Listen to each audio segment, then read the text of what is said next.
दोस्तों, सबसे पहले चैनल को सब्सक्राइब कीजिए और घंटी का निशान को भी क्लिक कर लें।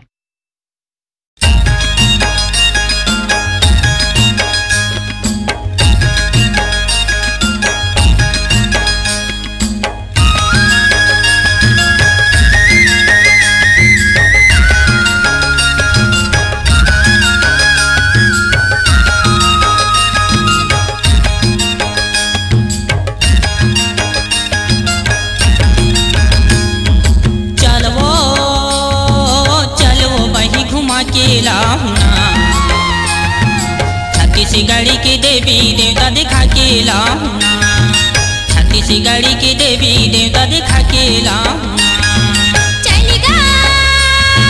चलेगा भैया घुमा के ला देना। छत्तीसगढ़ की देवी देवता दिखा के ला देना। छत्तीसगढ़ की देवी देवता दिखा के ला देना। चलो वही घुमा के लाऊंगा। छत्तीसगढ़ की देवी देवता दिखा के लाऊंगा। छत्तीसगढ़ की देवी देवता दिखा के लाऊंगा।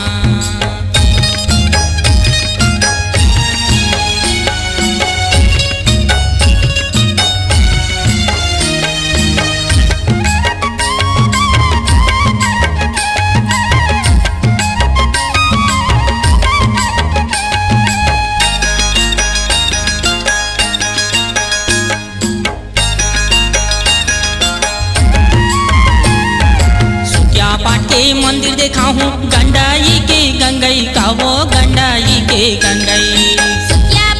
मंदिर देखा भी गंडाई के गंगई कागा गंडाई के गंगई। क्या पाट के मंदिर देखा हूँ गंडाई के गंगई का वो गंडाई के गंगई। मंदिर देखा भी गंडाई के गंगई कागा गंडाई के गंगई। कांवर था काली माई देखा हूँ रतनपुर महामाई। कांवर था काली माई देखा हूँ रतनपुर महामाई। चलेगा भैया घुमा के ला देना। छत्तीसगढ़ की देवी देवता दिखा के ला देना। छत्तीसगढ़ की देवी देवता दिखा के ला देना। चलो वही घुमा के लाऊंगा। छत्तीसगढ़ की देवी देवता दिखा के लाऊंगा। छत्तीसगढ़ की देवी देवता दिखा के लाऊंगा।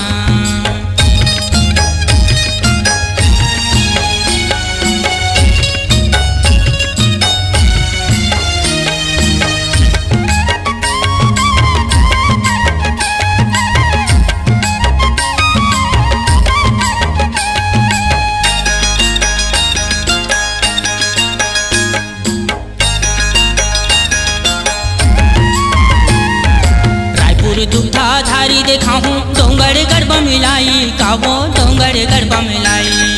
रायपुरी दुग्धा धारी देखा भी डोंगर गरबा मिलाई कागा डोंगर गरबा मिलाई। रायपुरी दुग्धा धारी देखा हूँ डोंगर गरबा मिलाई का वो डोंगर गरबा मिलाई। रायपुरी दुग्धा धारी देखा भी डोंगर गरबा मिलाई कागा डोंगर गरबा मिलाई। खैरागढ़ के दंतेश्वरी बिलाई के बिलाई।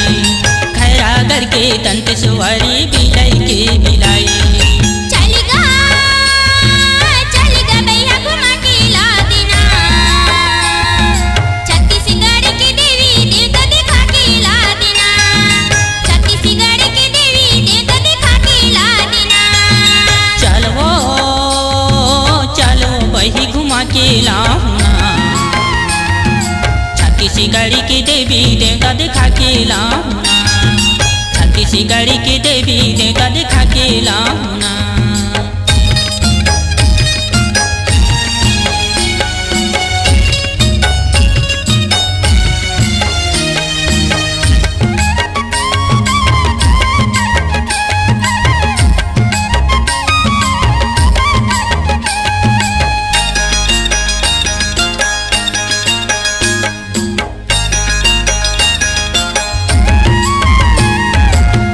राजी लोचन देखा हूँ दुर्ग चंडी ताई का वो दुर्ग चंडी ताई। राजी लोचन दिखा भी दुर्ग चंडी ताई कागा दुर्ग चंडी ताई।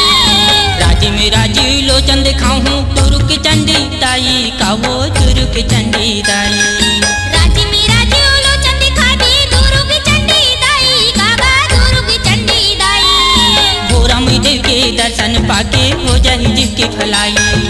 भोरा में देव के दर्शन पाके हो जाही जीव की भलाई। चलेगा भैया घुमा के ला देना, छत्तीसगढ़ की देवी देवता दिखा के ला देना, छत्तीसगढ़ की देवी देवता दिखा के ला देना। चलो बही घुमा के लाऊना, छत्तीसगढ़ की देवी देवता दिखा के लाऊना, छत्तीसगढ़ की देवी देवता दिखा के लाऊना। चलेगा भैया घुमा के ला देना, छत्तीसगढ़ की देवी देवता दिखा के ला देना, छत्तीसगढ़ की देवी देवता दिखा के ला देना, छत्तीसगढ़ की देवी देवता दिखा के लाऊना, छत्तीसगढ़ की देवी देवता दिखा के ला देना, छत्तीसगढ़ की देवी देवता दिखा के ला।